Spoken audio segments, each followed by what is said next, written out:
Matthew Walton married Frances Watkins, brought her to Kentucky. They had no children. They did adopt a little girl. They adopted a little girl, which has just been found out recently. When Mary Jo was here doing the research, a lot of research, and they did find that they raised a child, and it was a niece of Frances Walton. Okay. And her name was Fanny Nance. Nance, N-A-N-T-Z. Z. Of course, there are still Nances here. Yes. She was related to Frances Watkins, wasn't she? That was her aunt. Was her aunt. Okay, okay. So they took her in, and she stayed here. Is she buried here? Do you know? No, but she was listed in his will. Okay, okay. And that, I feel like I found that little horseshoe. The horseshoe, Here it is. the little So stirrup. Okay, it's so cute. I dug so it cute. up in the I'll put it here. backyard, and immediately I thought of her. It was probably her stirrup for her horse. Gosh, it's amazing.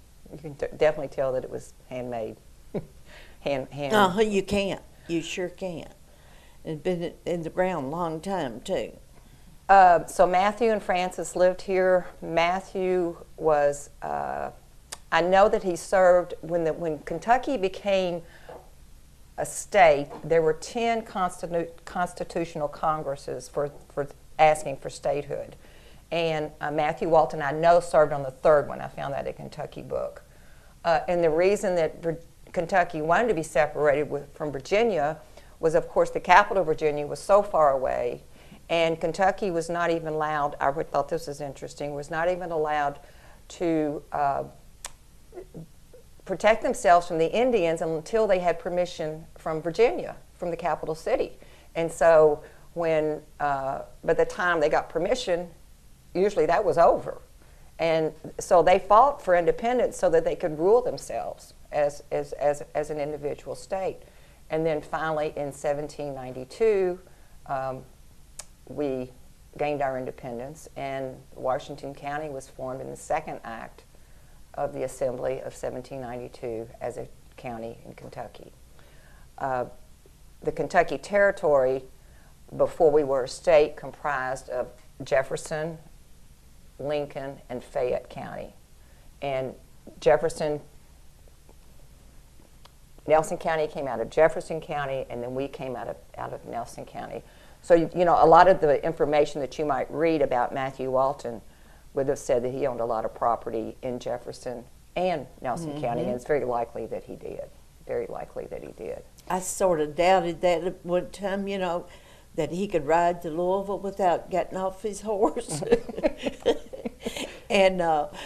But I found out just recently that after his death, his widow sold property in Bullitt County. Oh. So he probably But did. I don't think he owned, I'm sure he didn't own all of it, just plots.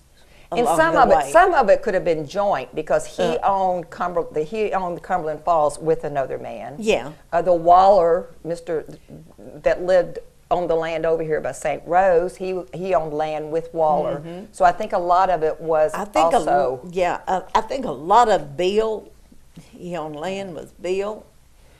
Well, and you know, sometimes you wonder, since he was a surveyor, and if the surveyors got part of the property, got part of their payment in property, it could have been actually in the land they surveyed, so he would have had ownership to a lot of the parts of property that he surveyed. And all those land warrants, I'm sure, are on file in the courthouse in Virginia. I would assume in Virginia, probably in the capital. I think it's interesting to read so much about Matthew Walton, because we really don't know a lot about his personality, except that he was just very, very active in the politics.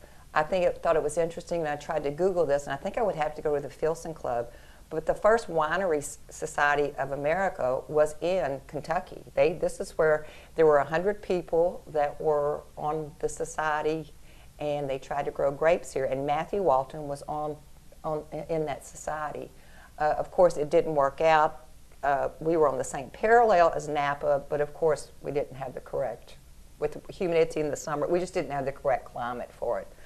But he was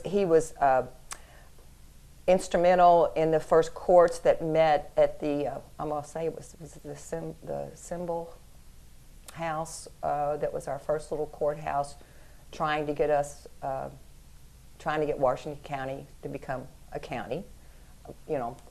And it's interesting that he did that because, I mean, at that time, statehood had not even been established, and Matthew Walton was already working on making Washington County, even before we were a state. So he was ready for us to move on and take the distinction of being Washington County.